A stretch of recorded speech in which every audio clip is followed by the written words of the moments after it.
I work in a fast food chain in South California. It's not the most glamorous job out there, but my family couldn't afford to send me to college, so I had to make a start somewhere. My mom was friends with the manager, and so she secured me the job, and the bosses were all very nice, which made my experience very pleasant. Don't get me wrong, it was still a hard and demanding job. It's like being in a restaurant on steroids. Things need to be done fast, and you get very little time to rest. It's not as easy as it sounds. Nonetheless, I was up for a challenge. A year of working here would be enough to get me started in college, and I could take things from there. The job was going fine until I was 3 months in. I woke up like any other day and started to get ready for work. I had a brief shower, got dressed, had a coffee and donut, and I was ready to go. The restaurant in question was only a 50-minute walk, so I walked every day. It meant that I could not only save some money but also get some exercise. As I got to work, my boss, whose name I will not disclose for privacy reasons, told me that one of the co-workers who was supposed to have the closing shift could not make it today, and politely asked if I could take over instead. I was also informed that I would be paid double what I normally make, so naturally, I said yes. It was a Thursday, which was a particularly busy day for fast food chains in my area. Today went on as usual. Today I was on chicken duty, which consisted of me putting bagged chicken on a self-lowering grill, cleaning the vents, and mopping the floor. At around 8, I became quite tired.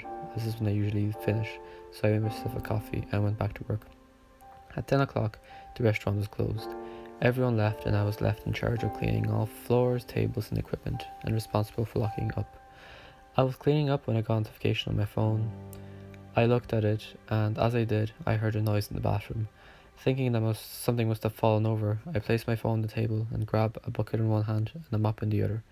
Indeed, one of the spare mops in the bathroom had fallen over, which is the sound that I heard. I put it back and cleaned up the bathroom since I was there. I left and returned to the main area. However, my phone seemed to just vanish. It was nowhere to be found. I looked around, rather confused and baffled, and decided to go back to the bathroom and double check to make sure I didn't take it with me and left it by mistake. The bathroom area is shared with a small utility room with camera surveillance. When I did not find my phone, I decided to check the surveillance to trace my steps. I skipped forward and there I was, cleaning. I saw myself put the phone on the table and leave. But what I saw next made my blood run cold. A man crawled from a storage unit. He was clutching a knife in his left hand and was covered in filth. He looked around the room and took my phone and proceeded to walk back. I started to panic. He took my phone, which was the only way of getting in touch with anyone, and the building was locked, with the only keys being in the kitchen. I switched back to the live feed and scanned through the cameras, looking for him, but he was nowhere to be seen.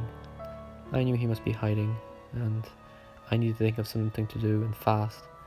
He would probably go looking for me in a few minutes if I did not come back, and I had nowhere to run. My thoughts were interrupted when I saw the man had since come out on the live feed, and in his hand was the keys. My flight or fight instincts kicked in.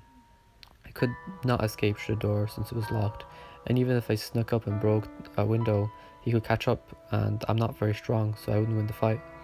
My only option was a vent, hiding behind a table. I did not hesitate and made my way over there as quickly as possible. Just before I did, I made sure to quietly lock the door and push a chair against the door handle. I glanced at the monitor. Not far now. I quietly opened the vent and made my way in. As I continued forward, I could hear the door handle being opened. However, the door remained shut. This was followed by loud banging. Bang! Breathing heavily, I made my way through the vent.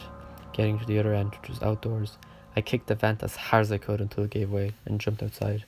I ran straight, as fast as I could, not looking back, not once. I ran to my house as quickly as possible, where I ran the police once I felt safe. Moments later, I was surrounded by policemen, interrogating me and asking exactly what happened. By the time the police got to the building, the man had escaped. On the storage shelf door, they found writing with date stamps, and what I was doing was so creepy. It read, 9:30, you know I'm here. 10:01, God, you really know how to clean filthy things, don't you? 10:20, I grabbed the knife when you weren't looking. How come you can't see me? 10:45, I like your phone. Who's Derek? 10:55, ready or not, here I come. My phone was nowhere to be seen, and the keys were gone. The following day the branch was closed, with no explanation given, and a manhunt was set up to try and locate the man. No traces were found, and soon the restaurant was back open. I would like to tell you that I quit working there, that I feel safe, but I didn't and I don't. I still pray and hope that he never comes back and that he doesn't find me.